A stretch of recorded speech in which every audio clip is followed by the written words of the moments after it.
Hello guys, मेरा नाम है Shubham Shri. I am the artist behind sketch pastry. आज हम यहाँ पे चारकोल पेंसिल कैसे यूज़ करना है ये देखने वाले हैं। मैं जो चारकोल पेंसिल यूज़ कर रहा हूँ ये कैमलिन का है। जनरली जो चारकोल होता है वो बहुत हार्ड होता है, ये जिसकी जो निब होती है वो बहुत हार्ड होती है। तो आप जब भी चारकोल यूज़ करना स्टार्ट करो, आप ये बात समझ लो कि आपको पहले आपका लाइन वर्क और आपकी शेडिंग पे बहुत वर्क करना पड़ेगा, उसके बाद आप इसे यूज़ करना स्टार्ट करें। जनरली ग्रेफाइट के मुकाबले चारकोल पेंसिल्स बहुत ज़्यादा डार्क होते हैं, जैसा आप यहाँ पे देख सकते हैं। मैं आपको शेड करके दिखाता हूँ। इसका शेडिंग और ग्रेफाइट की शेडिंग में बहुत अंतर होता है, क्योंकि ये बहुत रफ़ होता है और अगर आपको रियलिस्टिक अप्रोच चाहिए तो चारकोल से वो अचीव करना बहुत मुश्किल होता है, क्योंकि ये इतना हार्ड होता है कि इसको ब्लेंड करना बहुत मुश्किल होता है। आप यहाँ पे देखोगे कि मैं इसको ब्लेंड कर रहा हूँ, बट ये देखिए, ये चारकोल है। और अगर मैं सेम चीज़ आपको एक ग्रेफाइट पेंसिल से करके दिखाऊंगा या ग्रेफाइट के लेड से करके दिखाऊंगा तो आप नोटिस करोगे कि कितना डिफरेंस आता है। मैं 8B का यूज़ करता हूँ, ये 8B यूज़ कर रहा हूँ मैं। आप यहाँ पे नोटिस करोगे कि इन दोनों में बहुत अंतर होता है शेडिंग में, अगर आप लाइन वर्क करते हो या जब भी। दूसरी चीज़ ये एक इम्पॉर्टेंट होती है कि ये इरेजेबल भी नहीं होता, चारकोल इरेजेबल नहीं होता इतनी जल्दी, बहुत हार्ड होता है अगर आप उसको इरेज करना चाहते हो। ये है आपका ग्रेफाइट।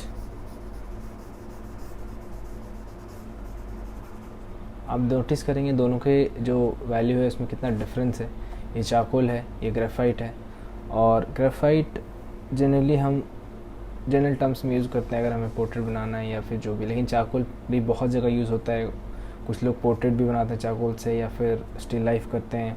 अगर आपने एक बार इसको मास्टर कर लिया चारकोल को तो आपको ये बहुत पसंद आएगा। ये बहुत अच्छी मीडियम है अगर आपको स्केच करना है या फिर आप फास्ट स्केचिंग करते हो तो। एक इम्पॉर्टेंट चीज़ ये है कि अगर आप चारकोल कर रहे हो तो आप इतनी आसानी से इरेज नहीं कर पाओगे, लेकिन अगर आप ग्रेफाइट यूज़ कर रहे हो तो आप कितना भी डार्क 8B या फिर 10B यूज़ करते हो तो आप इजीली उसको इरेज कर सकते हो। ये बहुत इजी है, बट सेम चीज़ चारकोल में पॉसिबल नहीं है। ये जैसा जैसा डार्क होता जाएगा वैसे वैसे आप उसको इरेज नहीं कर पाओगे, ये पेपर के ऊपर छप जाएगा। दूसरी बात ये है कि ग्रेफाइट के मुकाबले आपका चारकोल बहुत ज़्यादा स्मज भी होता है, तो आपको हैंड का भी बहुत ध्यान रखना है कि आपकी उंगलियां पेपर के ऊपर ना लगे या फिर कैसा। स्टार्ट करने के लिए आप चारकोल पेंसिल से स्टार्ट कर सकते हैं। कैमलिन का आप नॉर्मली कैमलिन का आता है, ये स्टार्ट करने के लिए बहुत अच्छा है, आप इसका यूज़ करें। जैसे जैसे आप यूज़ करने जाएंगे तो आपको समझ में आया कि इसका जो लेड का टेक्सचर है वो बहुत डिफरेंट है ग्रेफाइट के मुकाबले। ग्रेफाइट बहुत सॉफ्ट होता है, ये बहुत रफ़ होता है। पेपर के ऊपर ऐसा लगता है कि आप कुछ घिस रहे हो और मतलब ऐसा कभी कभी आपको ऐसा लगेगा कि आप पेपर फट जाएगा, क्योंकि ये बहुत रफ़ होता है पेपर के ऊपर। अभी मैंने एक 80 GSM का पेपर लिया हुआ है, बट अगर आप हार्ड पेपर लेते हो, 300 GSM लेते हो या फिर सॉफ्ट पेपर ना रहा वो, तो ये चीज़ बहुत हार्श हो सकती है, आपकी शेडिंग बहुत हार्श हो सकती है।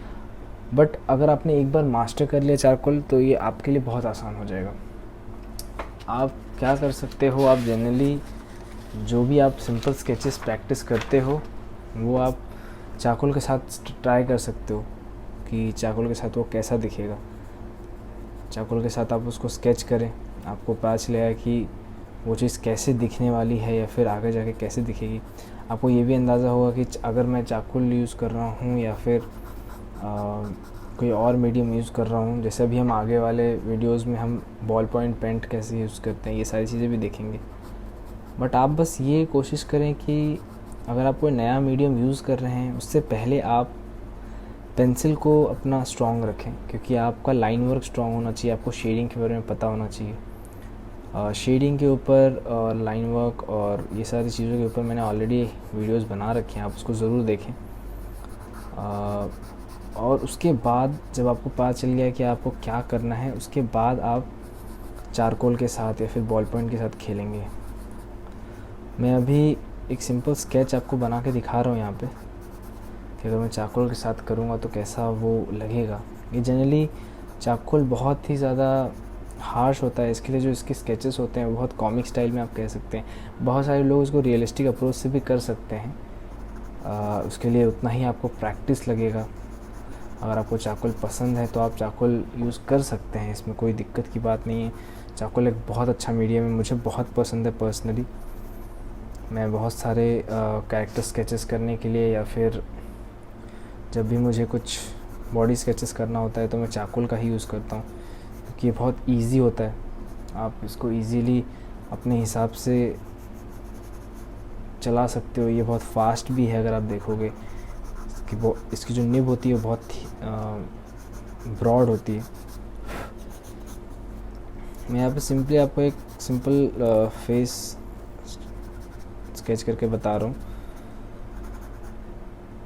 अब ये आप स्टार्टिंग के लिए आप क्या करें, आप सिंपल बॉक्स बॉल से स्टार्ट करें। पहले आप देखें कि इसकी जो शेडिंग है वो कैसे आप करोगे, कैसे आप अप्रोच करना चाहते हो, और उसके बाद आप स्टार्ट करें कि आपको किस तरह की चीज़ें करनी है।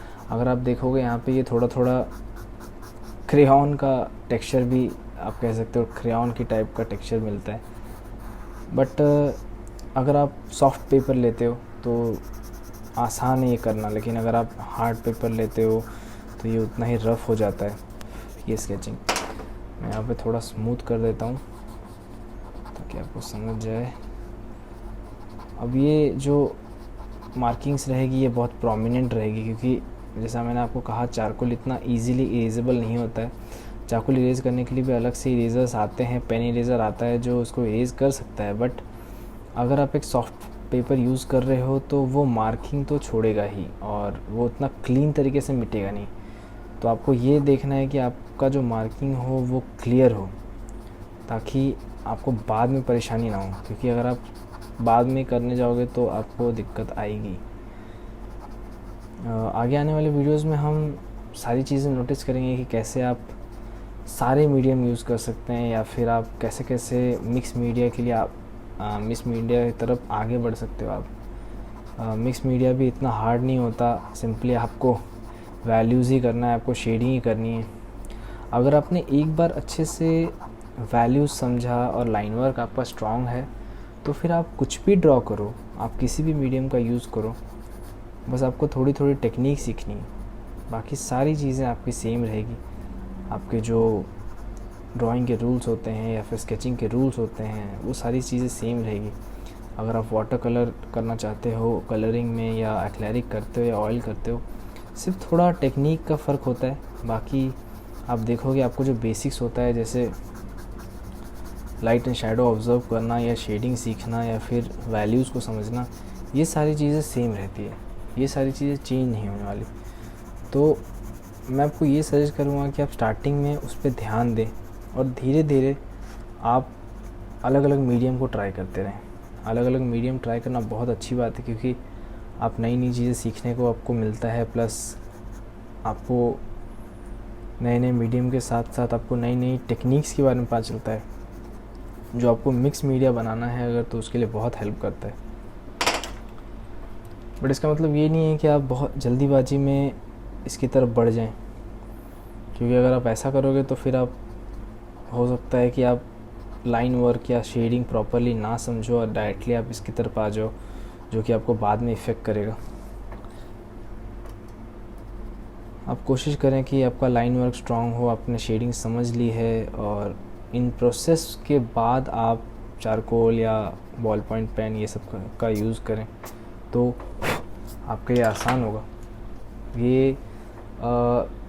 ये बहुत नॉर्मल सी चीज़ है। अगर आप स्केचिंग कर रहे हो तो आपको इतना तो अभी बेसिक्स पता चल ही गया होगा कि अगर आप बिना बेसिक्स के कोई भी चीज़ ड्रॉ करोगे तो वो ख़राब बनेगी। आप शायद एक इमेज अच्छा बना सको, बट वो आगे जाके वो ख़राब लगती है, क्योंकि आपका प्रोपोर्शन रॉन्ग होता है।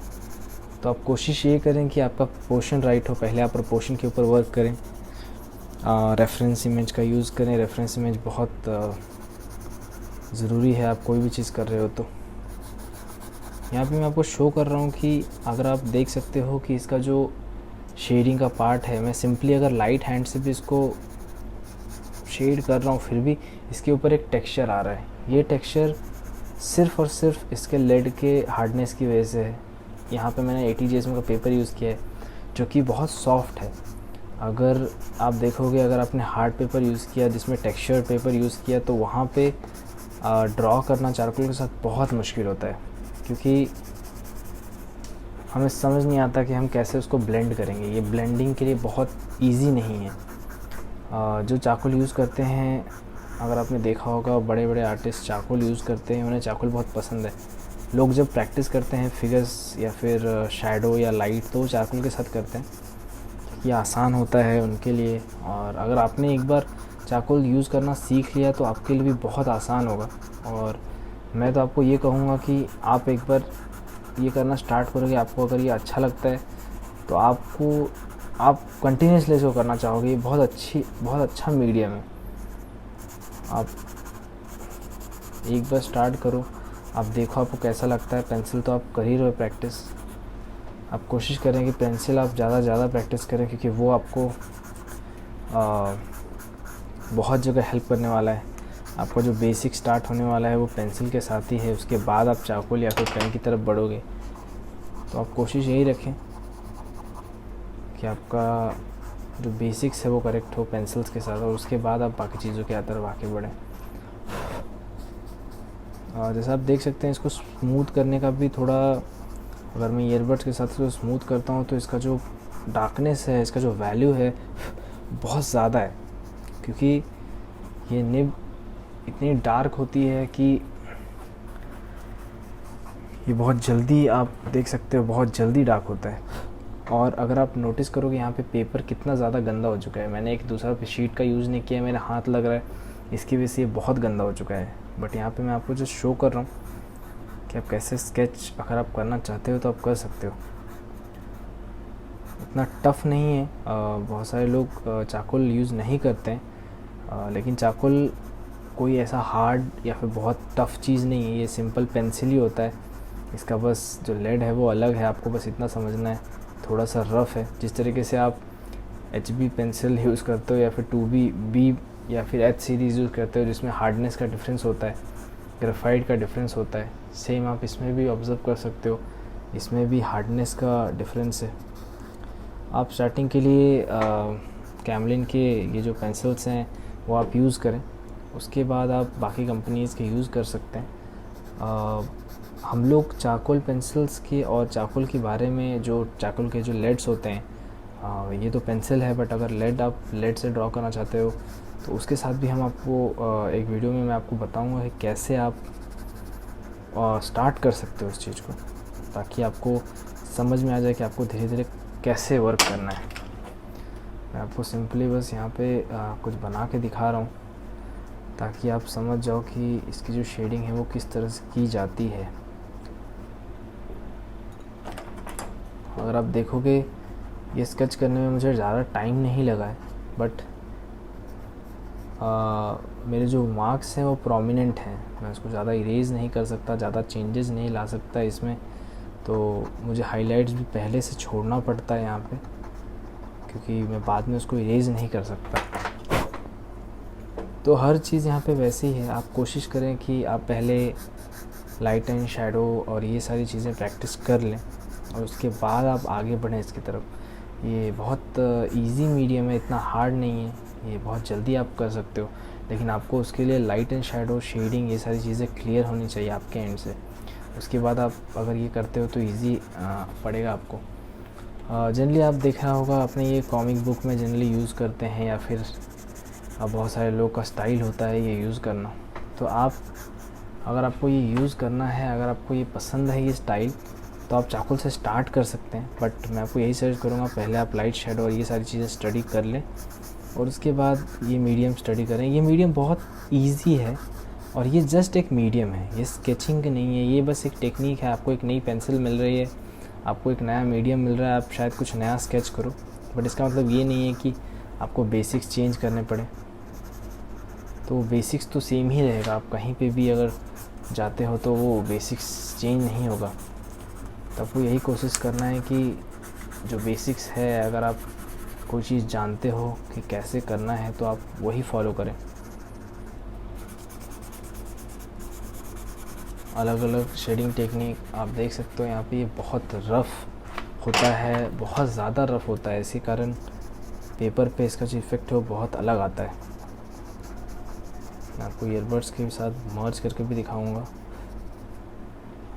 आगे आने वाले वीडियोस में हम बहुत सारी चीज़ें करने वाले हैं, जैसा कि अभी मैंने जो बिगिनर्स का पेंसिल का ट्यूटोरियल बनाया था, जो लेसन्स बनाए थे वो, उसके अलावा जो हम बाकी स्टडी करने वाले हैं, एनाटॉमी हो गया या हेड हो गया या फेस हो गया या फिर शेडिंग हो गया, इन डेप्थ भी हम स्टडी करेंगे ताकि हमें आइडिया मिले कि चीज़ें करनी कैसे है। हम ये आप ऐसा समझें कि एक जर्नी है जो अभी हमने स्टार्ट करी है, हम धीरे धीरे आगे बढ़ते जाएंगे। मैं खुद भी आपके साथ धीरे धीरे सीखूँगा, नई नई चीज़ें ट्राई करूँगा, इससे मुझे भी बहुत सारी नई चीज़ें पता चलेगी।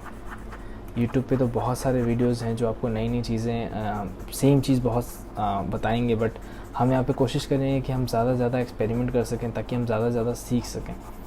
बाकी सिंपल वीडियोस तो हर जगह अवेलेबल है, तो मैं यही कोशिश करूँगा। अगर आपको कुछ पर्सनल आइडिया शेयर करने हैं जिसके ऊपर हम एक्सपेरिमेंट कर सकते हैं तो आप श्योर उसको कमेंट बॉक्स में डालें, तो मैं उसके ऊपर वीडियो बनाऊँगा और हम सब एक साथ उसको स्टडी कर सकेंगे, जिससे हमें समझ में आया कि हम आगे किस तरह का स्टाइल परस्यू करना चाहते हैं, या फिर स्केचिंग में हमारा क्या स्टाइल होना चाहिए, अपना पर्सनल स्टाइल कैसे डेवलप करना है, या फिर कोई भी आपको आर्ट रिलेटेड क्वेश्चंस हो तो वो आप पूछ सकते हैं या सजेशंस दे सकते हैं।